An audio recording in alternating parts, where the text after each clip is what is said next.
नमस्कार, स्वागत है आपका इस बुलेटिन में। मैं हूं जमशेद खान। साल 2014 में दिल्ली में एक 5 साल की मासूम के साथ दुष्कर्म होता है। दुष्कर्म की आपबीती जानने के लिए कोर्ट एक गुड़िया का सहारा लेती है। जज ने बच्ची से सवाल किए और मासूम ने अपनी गुड़िया के प्राइवेट पार्ट्स छूकर जज को पूरी सच्चाई सुनाई। ऐसे ही कुछ मामला सामने आया है धार के सरदारपुर में, जहां 12 साल की मूक बधिर ने बेबी डॉल के जरिए दर्द की दास्तान सुनाई है। पीड़ित बरमखेड़ी मूक बधिर आश्रम में रहती है। गर्मियों की छुट्टी के चलते घर आई थी। इसी दौरान बुआ के लड़के ने उसे अपनी हवस का शिकार बना लिया। घटना 23 जून को हुई। डरी सहमी लड़की ने जब आश्रम वापस जाने की जिद की तो परिजनों को शंका हुई और उन्होंने सांकेतिक भाषा के जानकार से संपर्क किया। तब कहीं जाकर खुलासा हुआ कि बुआ के लड़के ने उसे अपनी हवस का शिकार बनाया है। सांकेतिक भाषा के जानकारों ने यहां भी सच्चाई सामने लाने के लिए गुड़िया का सहारा लिया और मासूम ने गुड़िया के जरिए पूरी आपबीती बयां कर दी।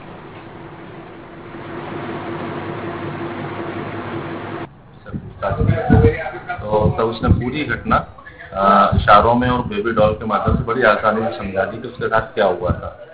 और इसमें 164 में बयान हमने कोर्ट में कराया। इसमें पास्को एक्ट और 376 के तहत प्रकरण कायम हुआ है और इसमें अभी आरोपी घटना के टाइम से ही फरार है, जिसकी तलाश में हमने टीमें भेजी है। तो बहुत जल्दी हम इसको गिरफ्तार करना सकते हैं। जानकारी की बात करते हैं अपने संवाददाता जितेंद्र भंडारी से। जितेंद्र, काफी एक दर्दनाक घटना है जिसमें न सिर्फ एक मूक बधिर बच्ची के साथ इस घटना को अंजाम दिया गया है, बल्कि उसके अपने नहीं, बुआ के लड़के ने ही इस घटना को अंजाम दिया है। क्या कुछ कार्रवाई इसमें हुई है? बताया जा रहा है कि कोर्ट भी रात भर जो है काफी देर रात तक खुली रही है, उसमें कार्रवाई चलती रही है। क्या गिरफ्तारी मुमकिन हो पाई है उस लड़के की? जमशेद जी, ये मानवता को, शर्मसार और रिश्तों को तार तार करने वाली घटना है, विवत्स घटना है, जिसकी जितनी निंदा की जाए वो कम है। ये घटना 23 जून की सरदारपुर के बरमखेड़ी में मूक बधिर बालिका पढ़ती थी। 12 साल की एक बालिका पढ़ती थी। वह छुट्टी में अपने घर धार माता पिता से के पास गई थी और वहीं पर ये उक्त घटना घटित हुई है। उस मामले में पुलिस ने जब बच्ची के माता पिता को उस बात की जानकारी लगी कि इस प्रकार की बच्ची डरी सहमी है, तो उन्होंने पुलिस को सूचना की और पुलिस ने भी बड़ी तारीफ के काबिल काम करते हुए उस घटना को संजीदगी से लिया और उस मामले में कार्रवाई की। और सांकेतिक भाषा के जो जानकार है ज्ञानेंद्र पुरोहित और उनकी पत्नी मोनिका पुरोहित, उनको इंदौर से बुलवाया और पूरी घटना जब उनसे बातचीत की उन्होंने दोनों ने सांकेतिक भाषा में, तो बच्ची ने पूरी घटना को हूबहू बयान किया। उसके बाद पुलिस ने और सांकेतिक भाषा के जानकारों ने न्यायालय की शरण ली। जब न्यायालय ने भी इस मामले को जब जानकारी लगी न्यायालय को, तो उन्होंने भी देर शाम को 7 साढ़े 7 बजे तक इस कार्रवाई को और बयान हुए, उसमें बच्ची के बयान हुए, 164 में उनके बयान हुए और वहां पर भी उस बच्ची ने हूबहू उसी घटना को पूरी तरह जीवंत रूप में बताया।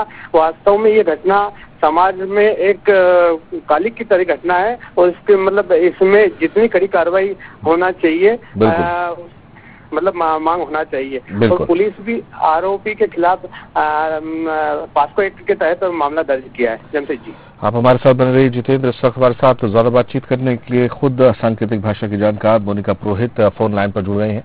मोनिका जी, बहुत स्वागत है आपका मनसल न्यूज में। जी नमस्कार। मोनिका जी, सबसे पहले तो हम जिस तरीके की घटना सामने आई अपने आप में चिंताजनक है और अफसोसनाक है। जिस तरीके की मानवता को शर्मसार करने वाली घटना हुई है, किस तरीके की परेशानी आपने वहां पर फेस करी इस बच्ची से ये पता लगाने में कि उसके साथ क्या हुआ है? और जाहिर तौर पर काफी आसान नहीं रहा होगा, एक डॉल के जरिए मदद ली गई है। कितनी परेशानी आपने वहां पर फेस की है? जी, एक तो बच्ची बोल सुन नहीं सकती, प्रकृति ने उसको खुद एक मतलब परेशानी दी है कि वो अपनी बातों को बता नहीं पाएगी प्रॉपर। और ऊपर से इस तरह की घटना हो जाना, तो बच्ची उसके कारण इतनी डर गई थी, इतनी ट्रॉमा में चली गई थी कि जब हम लोग कोतवाली में पहुंचे थे 11 बजे और शाम की 4 बज गई थी, जब तक बच्ची हमसे आई कांटेक्ट करने को तैयार नहीं थी। मतलब ऐसा नहीं था कि बच्ची सांकेतिक भाषा नहीं जानती थी, वो पढ़ी लिखी है बच्ची, मतलब 6th क्लास में पढ़ती है, तो वो संकेत भी जानती है। बट इतनी शॉक्ड और ट्रॉमा में होने के कारण वो जब आई कांटेक्ट नहीं कर रही थी, तो 4 बजे हम लोगों ने यही निर्णय लिया कि बच्ची से किसी भी तरह से बात सामने आए, और ऐसे आरोपी का सामने आना बहुत जरूरी है, क्योंकि ऐसी कई बच्चे हैं जिनको बहुत इजीली टारगेट बनाया जा सकता है, और सिर्फ उनके ट्रॉमा में या डर के कारण ये चीजें सामने नहीं आएगी तो कैसे संभव होगा। फिर हम लोगों ने सोचा कि अगर ये बोल नहीं पा रही है, इशारों से बता नहीं पा रही है, तो क्यों ना उस ड्रामा को किसी और तरीके से मतलब करा जाए कि ये बच्ची अपनी बातों को बताए।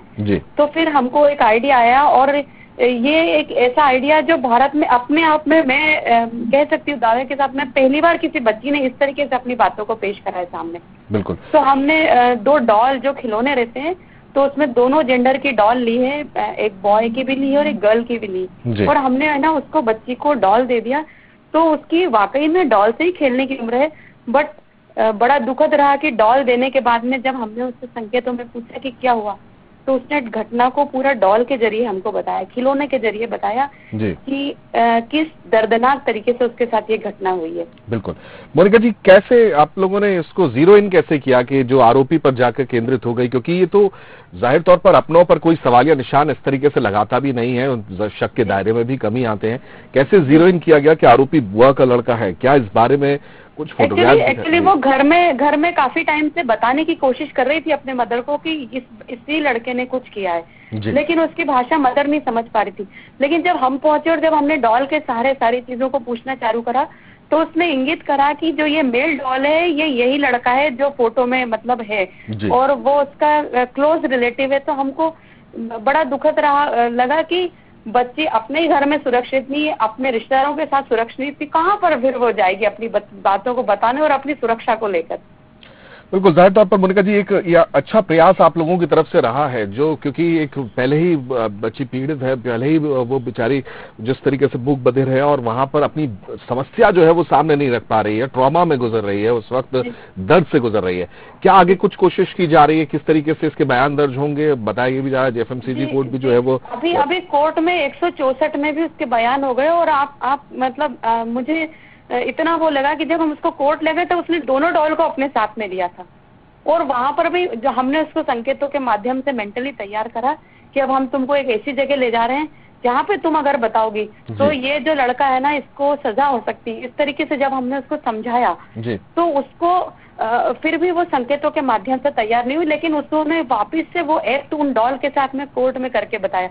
मतलब उधर जज साहब के क्वेश्चन चल रहे थे, क्या हुआ, कैसे हुआ, कब हुआ, क्यों हुआ, वो बच्ची एक एक चीजें वहां पर एक्ट आउट करके बता रही थी डॉल के माध्यम से, और उसने वीडियो में भी डॉल के माध्यम से ये चीजें बताई कि मतलब हमको इमेजिन करने के लिए थी कि ये डॉल मैं हूँ और ये डॉल वो व्यक्ति है जिसने मतलब कुछ गलत करा है। बिल्कुल, बहुत शुक्रिया आपका मोनिका जी हमसे बातचीत करने के लिए। सांकेतिक भाषा की जानकार मोनिका पुरोहित, उनका कहना है कि काफी ज्यादा ट्रॉमा में बच्ची थी, लेकिन उसके बाद भी उसने इस डॉल के जरिए एक लड़के की डॉल का इस्तेमाल किया गया, लड़की के डॉल का इस्तेमाल किया गया, उसके बाद उसने पूरी जो है घटनाक्रम बताया। हमारे साथ ज्यादा बातचीत करने के लिए थाना प्रभारी शैलेंद्र जाधव जी फोन लाइन पर जुड़ गए हैं। शैलेंद्र जी, अभी जो कार्रवाई की जा रही है, जाहिर तौर पर यहाँ पर दुष्कर्म का मामला सामने आया है, नाबालिग के साथ दुष्कर्म हुआ है, किन धाराओं में मामला दर्ज किया गया है? आरोपी की गिरफ्तारी मुमकिन हो पाई है? ये 376 आईपीसी और पास्को एक्ट के तहत ये प्रकरण दर्ज किया गया है जी। और बच्ची के बयान पुलिस में ये ज्ञानेंद्र पुरोहित जी और मोनिका पुरोहित जी की सहायता से हो चुके हैं, और कोर्ट में 164 में भी बयान हो चुके हैं जी। और आरोपी को हम बहुत शीघ्र गिरफ्तार कर लेंगे। उसके जहाँ उसके मिलने के ठिकाने वहाँ पार्टियां भेजी गई हैं और बहुत शीघ्र ही हम गिरफ्तार कर लेंगे उसको जी। बहुत शुक्रिया आपका शैलेंद्र जी हमसे बातचीत करने के लिए। शैलेंद्र जादौन थाना प्रभारी, उनका कहना है कि बहुत जल्द आरोपी को गिरफ्तार कर लिया जाएगा, आरोपी बच नहीं पाएगा। और पास्को एक्ट के तहत भी मामला दर्ज किया गया है, 376 के खिलाफ 376 धारा 376 के तहत तो मामला दर्ज किया ही गया है, बयान भी दर्ज हो गए हैं और अब जल्द ही गिरफ्तारी की जाएगी। अंदाजा लगाया जा सकता है इस बच्ची की पीड़ा का, जो बच्ची मूक बधिर है, अपनी समस्या किसी से शेयर नहीं कर पा रही है, मां से बताने की उसने भरसक कोशिश की, लेकिन मां सांकेतिक भाषा नहीं समझ पाई और इसी बीच ये इस जो है मदद लेने की कोशिश की गई। मोनिका पुरोहित जो कि सांकेतिक भाषा की जानकार हैं, उन्होंने इस बच्ची को समझाया, उसे कंफर्ट जोन में लेके आए, उसको इस तरीके से यहां पर जो है वो कंफर्ट जोन में लेके आए, तब जाकर वहां पर डॉल के जरिए उसने पूरी कहानी बताई और उसके बाद कोर्ट के समक्ष उसका बयान दर्ज कराया गया है। मामला भी दर्ज हुआ है। अब उम्मीद की जा रही है कि जल्द ही आरोपी भी गिरफ्तार होगा, लेकिन अंदाजा लगाया जा सकता है इस बच्ची की पीड़ा का कि वो अपने घर में ही महफूज नहीं है।